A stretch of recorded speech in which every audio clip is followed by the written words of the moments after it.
सास का घूंघट पार्ट 6।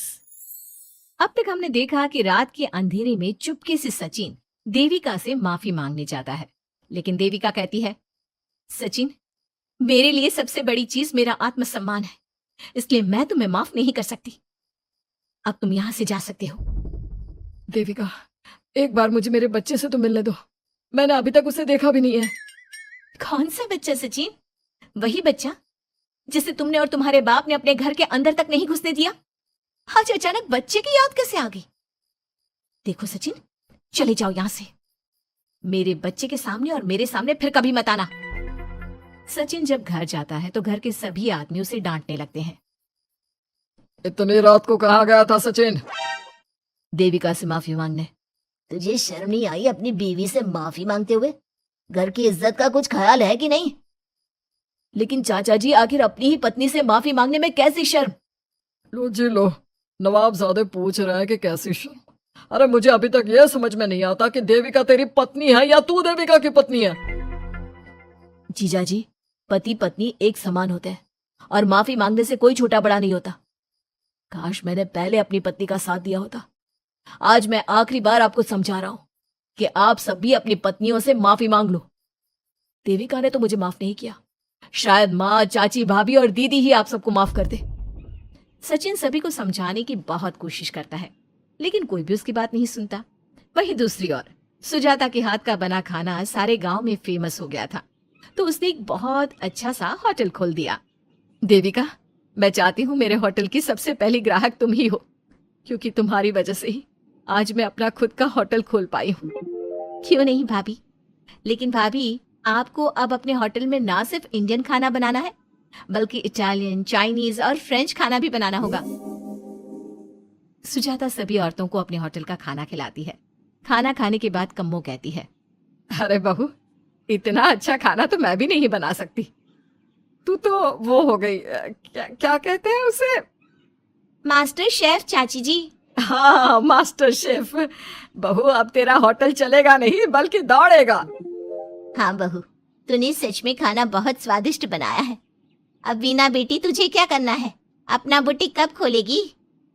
माँ, कल ही कर देती हूँ। दुकान और सिलाई मशीनों का सारा काम हो गया है और वर्कर भी आ जाएंगे। तो ठीक है, फिर अच्छे काम के लिए देर नहीं करनी चाहिए।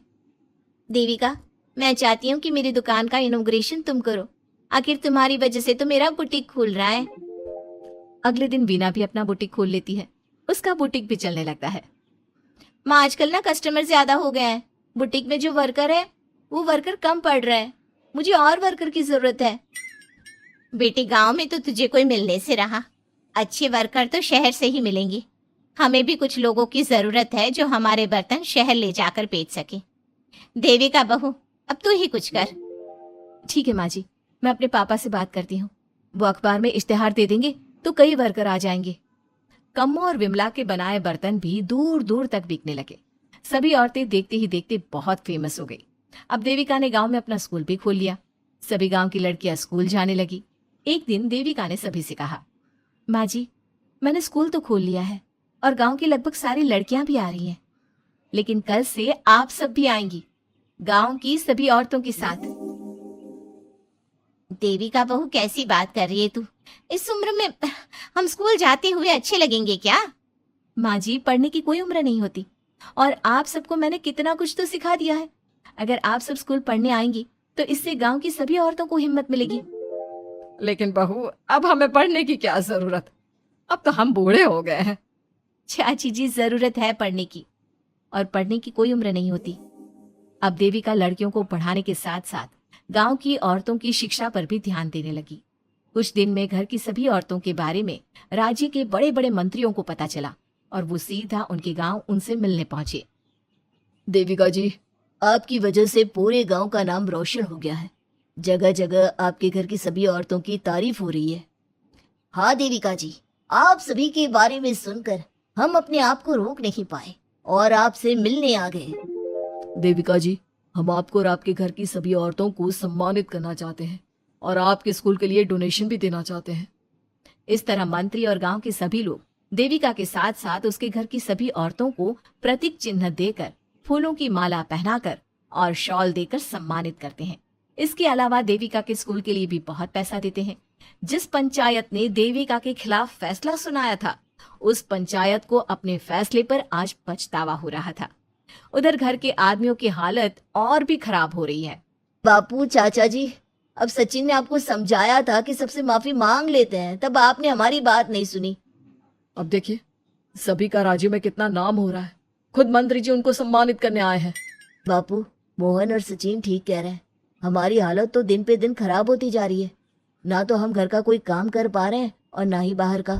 तुम लोग जरूरी बात सबसे आखिर में बताते हो। ये बात तुम लोग पहले भी तो बता सकते थे।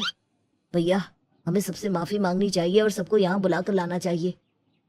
ठीक है, तुम सब यही चाहते हो तो चलो, आज ही घर की सभी औरतों को घर ले आते हैं। घर के सभी आदमी चल देते हैं सभी औरतों से माफी मांगने के लिए। जैसे ही वो औरतों के पास पहुंचते हैं, सभी हैरान हो जाती हैं। कम्मो, ये सब यहाँ क्यों आए हैं? पता नहीं, लगता है आज फिर झगड़ा करने आए हैं हमसे। अगर आज कल्याण ने मुझे कुछ बोला तो इसे छोड़ूंगी नहीं मैं। मैं भी नहीं छोड़ूंगी मोहन जी को। ना इनका भरता बनाया तो मेरा नाम भी सुजाता नहीं। शांत रहो आप सब, देखने तो दो क्या कहते हैं। सभी आदमी अपनी अपनी पत्नियों से माफी मांगते हुए कहते हैं, कम्मो, मुझे माफ कर दो, मैं तुम्हें घर ले जाने आया हूँ। तुम्हारे बिना घर बहुत सुना लगता है विमला, घर चलो। सुजाता, मैंने जो भी तुम्हारे साथ किया उसके लिए मैं बहुत शर्मिंदा हूँ। मुझे तुम्हारी और तुम्हारे हाथ के बने खाने की बहुत याद आती है। तुम मेरे साथ घर चलोगी ना? वीना, वो घर मेरा नहीं तुम्हारा है और मैं नहीं चाहता कि तुम मेरी वजह से अपना घर छोड़ दो। इसलिए अपने घर चलो और हम सबको माफ कर दो।